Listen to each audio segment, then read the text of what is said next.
YouTube, it's Becky from Becky Writes, this is Becky Reads, and this is my Powell's book haul. That's right, y'all, I was up in Portland visiting a very good friend of mine a couple of weeks ago, and of course I had to go to Powell's. Like, Powell's is a sacred pilgrimage for book nerds everywhere. In case you don't know, Powell's is the largest independent bookstore in the United States. It's an entire city block long and I think 3 or 4 stories high. It has a coffee shop and it has several different kinds of nonfiction sections. It has lots of fiction, it has new books, it has used books, it has small presses, it has big presses, it has t-shirts, it has games, it has everything. When I was in college, Powell's was like the quintessential I'm gonna make a pilgrimage to kind of place for those of us who were English majors. And finally, a decade later, I have made my way to Powell's. Now, I've ordered books from them online before, especially when I had really hard to find books for certain classes, but on this trip I actually got to wander the shelves. Powell's is so big, they give you a map, so you know where all the different sections are. So it is a big, big bookstore. It is such a wonderful place, and it has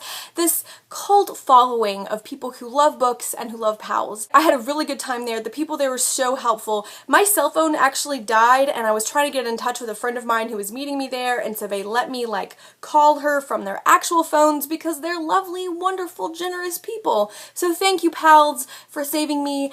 Thank you for letting me wander your shelves for 4 hours. Thank you for letting me spend my money. I will say that I gave myself a $100 spending limit and I didn't even reach it. I was a very good girl. So although I could have bought easily double, I had double at one point. I had to put things away because I am not made of money. I did temper my spending, and here is what I picked up. First 2 books are both religion books. The first one is Reimagining Spiritual Formation by Doug Paget from the Solomon's Porch community, which is an intentional Christian community in Minneapolis. And the second one is The Art of Curating Worship from Mark Payson. These are both on sale. I like both authors, so I picked them up just in case I needed them for some of the stuff I do with my local church. Then I picked up a book that's been recommended to me by a couple of different people, and that was Pansy by Andrea Gibson. This is a collection of poetry that deals with feminist themes. Both Crystal Marsh and She Might Be Monica have talked about this book, and I'm really excited to have picked it up. This is also from a small press, Right Bloody Publishing, and I like to support small presses where I can, and they tend to be the folks who publish poetry collections. So I picked this one up. I'm very happy and excited to get to it. I have read a couple of the poems in here and they pack a punch. These are hard and beautiful, and I'm excited to finish this collection in the next couple of weeks. So then I picked up a book that was really highly anticipated, has gotten a lot of buzz on BookTube, and has gotten a pretty good reception. Now I will say, I was in the young adult section and I was staring at all the new releases, and I picked up like 4 of them and only bought 1 of them. It was a sheer force of will and the fact that I only had carry-ons, so I had to be strategic.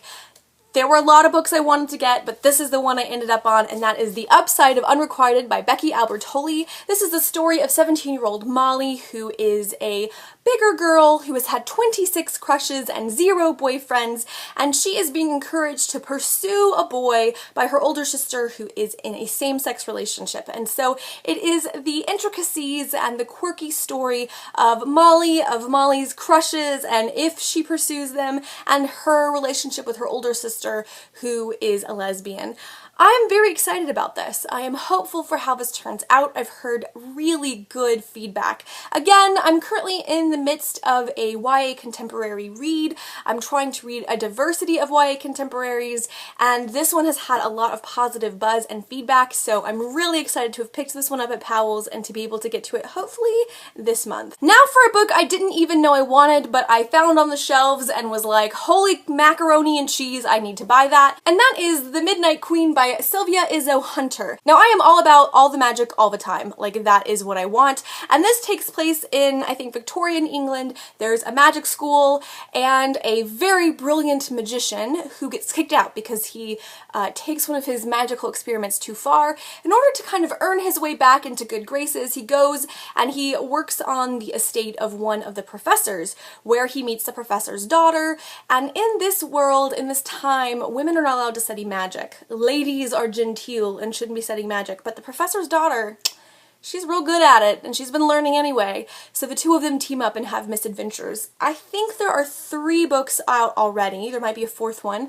And so I'm very interested. It sounds kind of like Harry Potter in Victorian England, except more empowering for the female character.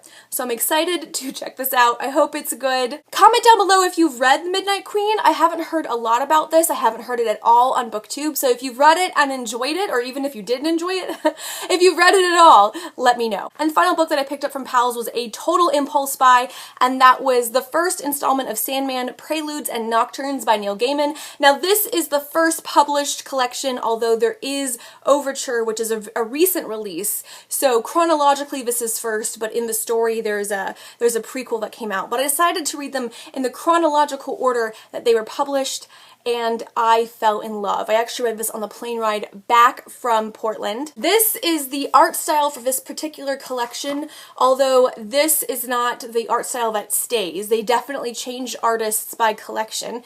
I just really fell in love with this. This is a story of the god of sleep, Morpheus, or the Sandman, and this is his unfolding. He's a part of a sort of immortal community called the Endless, and he lives in a dream realm, and he's sort of kidnapped for a little while and has to kind of right some wrongs. We see one of my favorite comic book characters, which is John Constantine, in this, and so I was really happy to see that, and I just was really, really, really impressed. I was holding off reading the Sandman comics because they had so much hype, and I like Neil Gaiman, but I do think he's kind of a cult character, and I always am anxious about getting on bandwagons in that respect, but this delivered. This really, really delivered for me, and this is the kind of thing that I think showcases how good sequential art can be for adults, much like Monstrous. The quality of storytelling through this particular medium is so high, and I loved this one. I've actually ordered the second and third volumes from the internet, so thank you, Powell's, for making me a Sandman fan. Alright, y'all, that is my Powell's haul.